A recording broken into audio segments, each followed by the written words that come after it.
गांव के किनारे एक घना जंगल था जिसे लोग शापित जंगल कहते थे। कहा जाता था कि जो भी उस जंगल में जाता कभी वापस नहीं आता।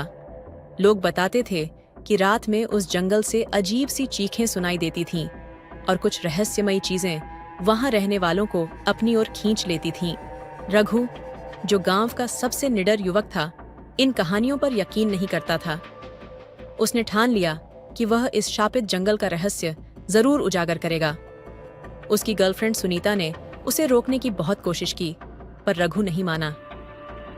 एक रात वह अकेला ही जंगल की ओर निकल पड़ा, हाथ में सिर्फ एक मशाल और एक धारदार चाकू लेकर। जैसे ही वह जंगल में दाखिल हुआ, उसे महसूस हुआ कि वहां की हवा में कुछ अलग सा था। पेड़ बेहद ऊंचे और घने थे और उनके बीच से चांद की रोशनी भी मुश्किल से ही आ रही थी। अचानक उसे लगा कि किसी ने उसके कंधे पर हाथ रखा है। उसने तुरंत मुड़कर देखा, लेकिन वहां कोई नहीं था। रघु ने इसे अपनी कल्पना समझकर अनदेखा कर दिया और आगे बढ़ता गया। जंगल के और अंदर जाने पर उसे महसूस हुआ कि आसपास का वातावरण और ज्यादा डरावना हो गया है। हवा में एक अजीब सी बदबू फैली हुई थी जो सड़ी गली चीजों की तरह थी। अचानक उसके सामने एक पुरानी टूटी फूटी झोंपड़ी दिखाई दी। झोंपड़ी के दरवाजे से एक कमजोर सी रोशनी बाहर आ रही थी। रघु ने हिम्मत जुटाई और झोंपड़ी के अंदर घुस गया। झोंपड़ी के अंदर उसे एक बूढ़ी औरत दिखाई दी जो एक जली हुई मोमबत्ती के सामने बैठी हुई थी। उसके बाल बेतरतीब से फैले हुए थे और उसकी आंखों में अजीब सी चमक थी। रघु ने उससे पूछा, यहाँ कौन रहता है और ये जंगल शापित क्यों है? बूढ़ी औरत ने उसकी ओर देखा और मुस्कुराई। उसने कहा, तुम्हारी किस्मत अच्छी है कि तुम मुझसे पहले मिले। यहाँ जो आता है वह वापस नहीं जाता, क्योंकि इस जंगल में एक प्राचीन आत्मा का वास है जो लोगों की आत्माओं को खा जाती है।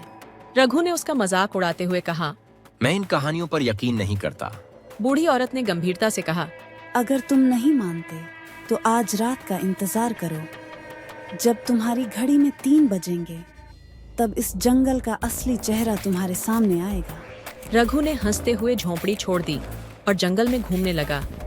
जैसे ही घड़ी में 3 बजे, अचानक चारों तरफ अंधेरा छा गया और हवा में एक भयानक सिसकारी गूंजने लगी।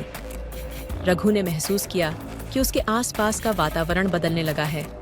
पेड़ मानो जीवित हो उठे और उनकी टहनियां उसकी ओर बढ़ने लगीं।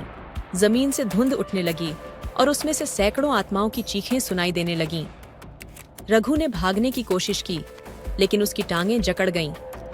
तभी उसके सामने एक विशाल भयानक आकार की काली परछाई प्रकट हुई, जिसकी आंखें आग की तरह जल रही थीं।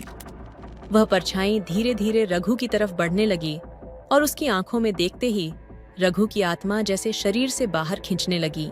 रघु ने चीखने की कोशिश की, लेकिन उसकी आवाज गले में ही अटक गई।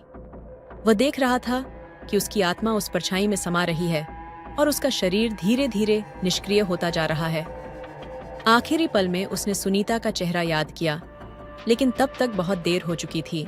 सुबह हुई तो गांव वालों ने देखा कि रघु की बेजान लाश गांव के बाहर मिली। उसकी आंखें खुली हुई थीं, जैसे उसने कुछ भयानक देखा हो। उस दिन के बाद से कोई भी उस जंगल के पास जाने की हिम्मत नहीं करता था। कहते हैं, रघु की आत्मा अब भी उस जंगल में भटकती है, बाकी लापता लोगों के साथ। और हर रात 3 बजे उस जंगल में उनकी चीखें गूंजती हैं, जो वहां से गुजरने वालों की रूह तक को कंपा देती हैं।